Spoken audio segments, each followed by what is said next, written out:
যারা মাটির যারা সুন্দরী বনের যারা তোমার আমার আপন যারা তাদের কথাই মুক্তধারা মুক্তধারা। মুক্তধারা 89.6 FM, সুন্দরবনের মানুষ, সুন্দরবনের সংস্কৃতি।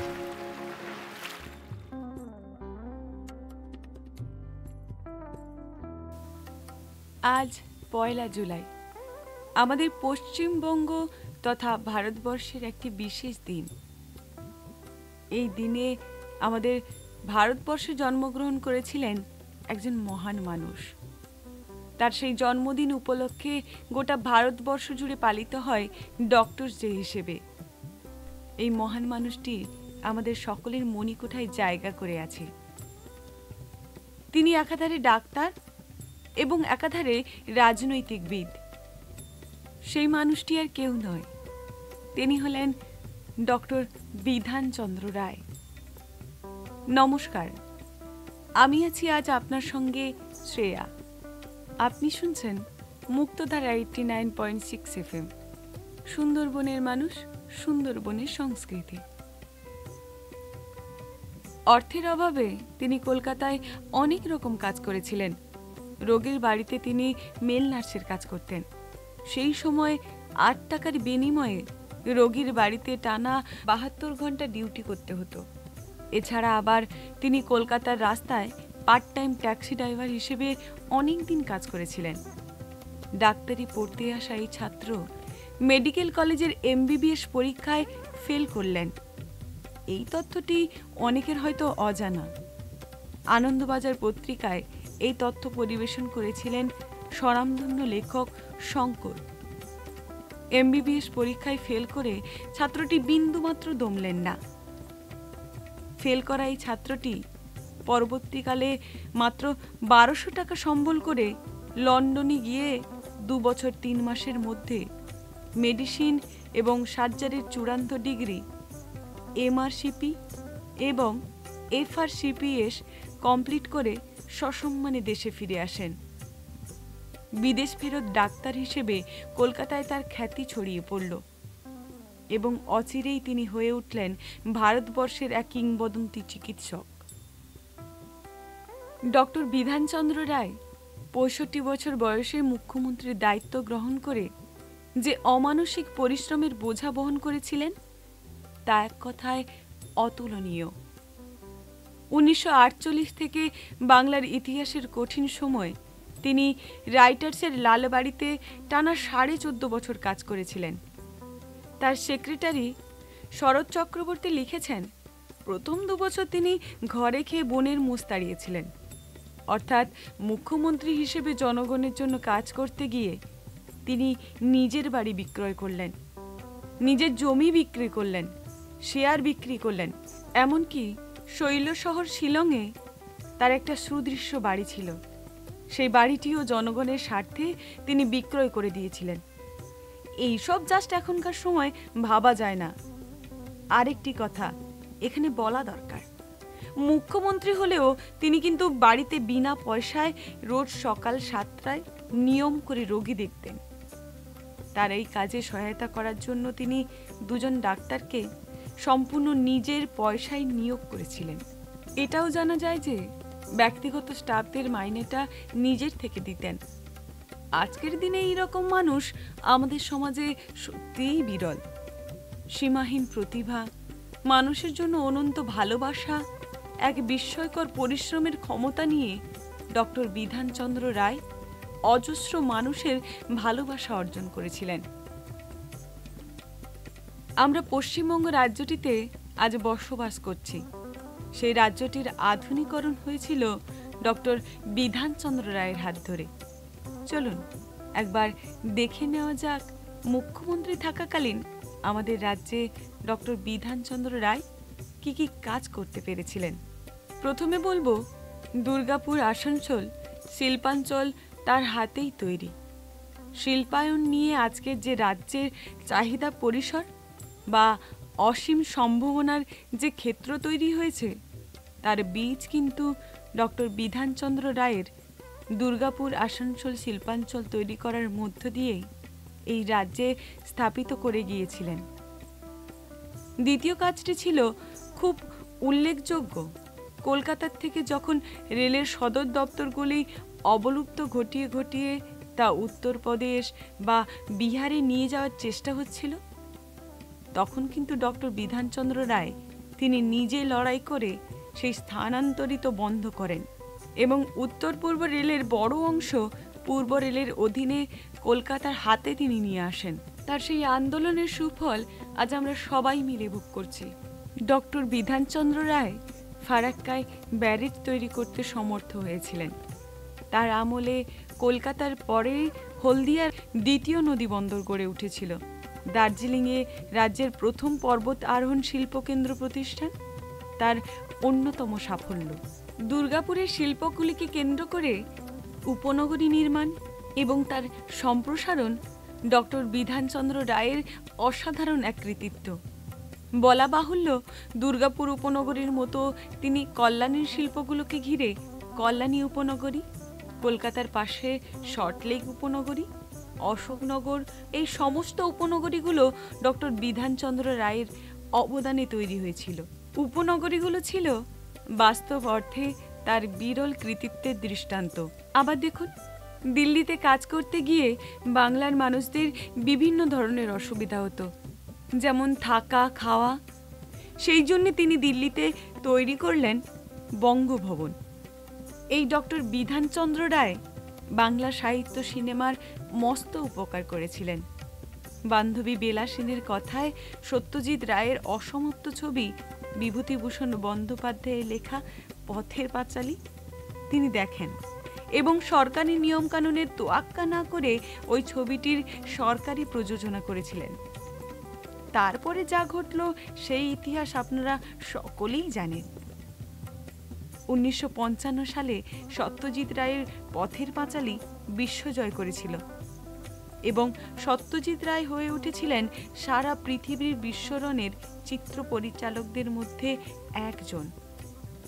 অমর হয়ে রইল পথের পাঁচালী, তার সাথে অমর হয়ে রইল ডক্টর বিধানচন্দ্র রায়ের অবদান।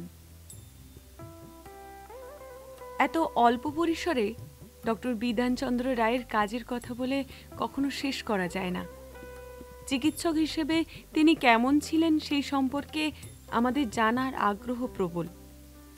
দেশ পত্রিকার সম্পাদক সাগরময় ঘোষ একটি বই লিখেছিলেন, একটি পেরেকের কাহিনী। এই বইটির কাহিনীর পরতে পরতে আছে চিকিৎসক বিধানচন্দ্র রায়ের কথা।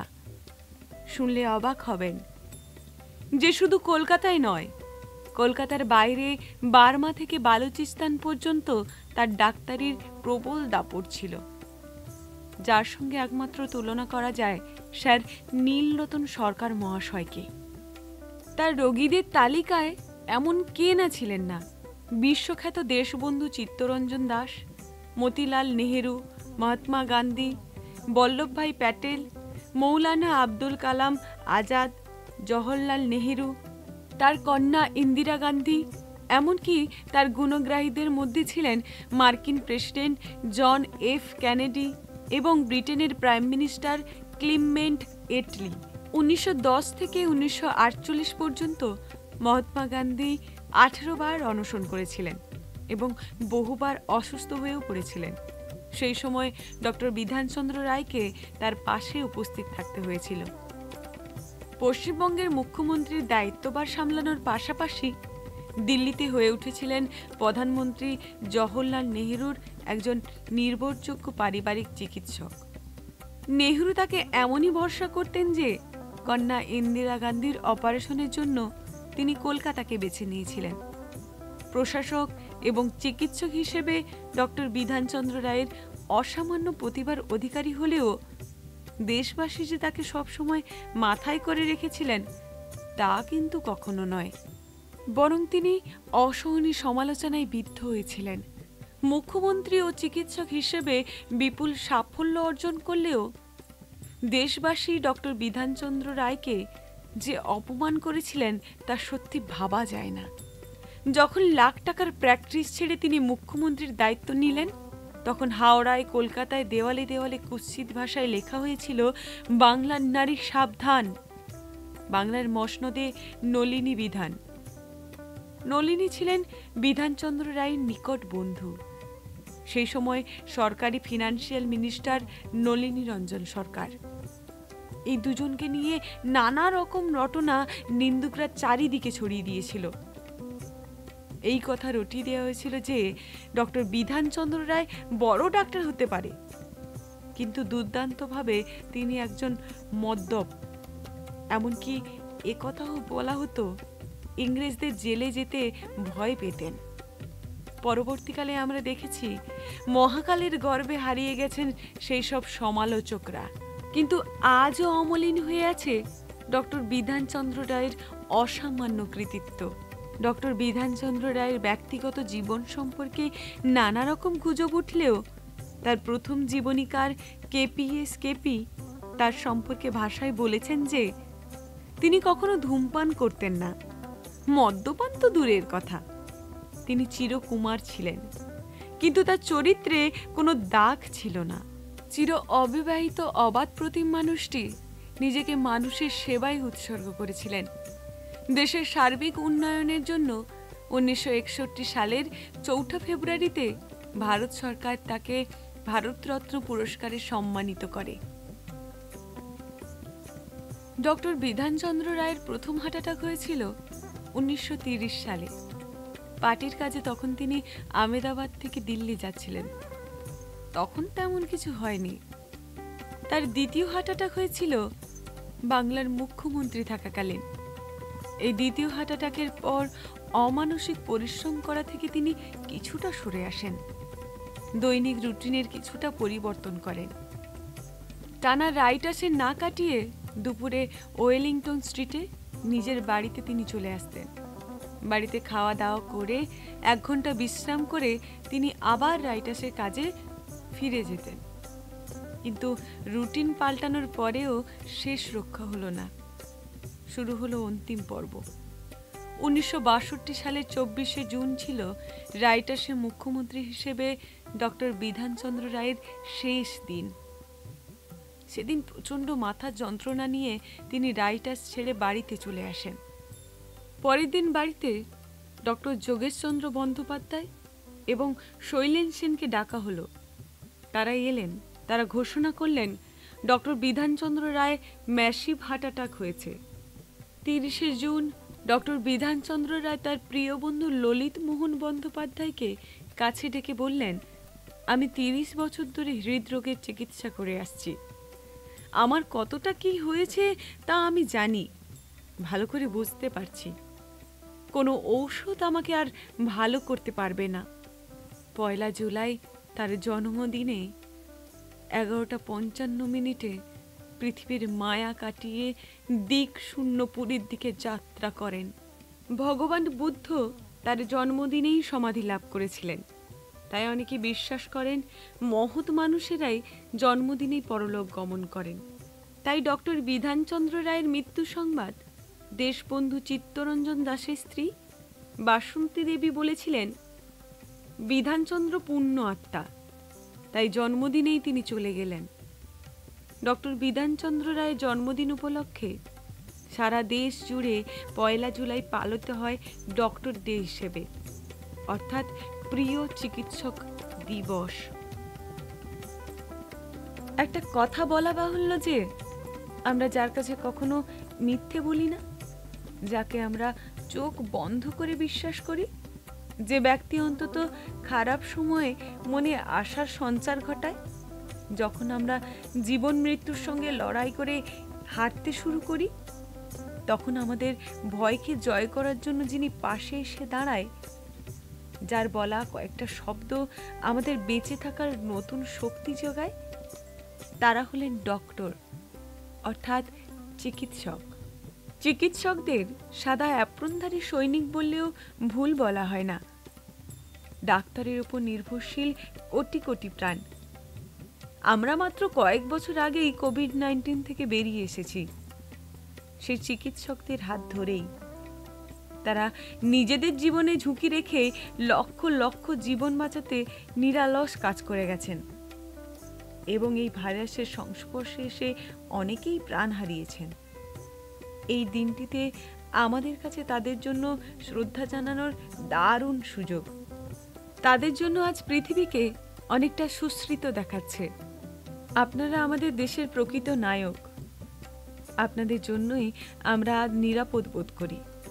আপনারা সারা জীবন মানুষের ইচ্ছা পূরণেই ব্যস্ত থাকেন। শুধু 1 জুলাই নয়, প্রতিটি দিনই রইল আপনাদের জন্য আমাদের প্রাণভরা শ্রদ্ধা। আপনারা অসুস্থ মানুষের শক্তি ও ভরসা। আপনাদের জানাই স্যালুট। Happy doctor day. এতক্ষণ শুনলেন আজকের community radio programme doctor day. কেমন লাগলো আমাদের রেডিও প্রোগ্রাম? যদি ভালো লাগে আমাদের অনুষ্ঠান, তাহলে আপনার ভালো লাগা সকলের সঙ্গে ভাগ করে নেবেন। এমনই বিভিন্ন স্বাদের বিচিত্র অনুষ্ঠানের সাক্ষী থাকতে আপনাকে শুনতে হবে মুক্তধারা 89.6 FM আর আমাদের ইউটিউব চ্যানেল মুক্তধারা MUKTADHARA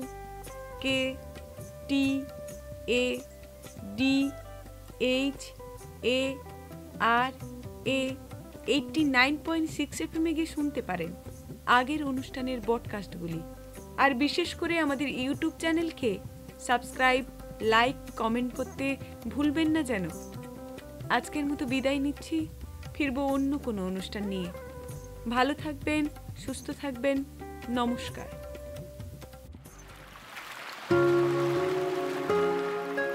জলের যারা, মাটির যারা, সুন্দর এই বনের যারা, তোমার আমার আপন যারা, তাদের কথাই মুক্তধারা, মুক্তধারা। মুক্তধারা 89.6 FM, সুন্দরবনের মানুষ, সুন্দরবনের সংস্কৃতি।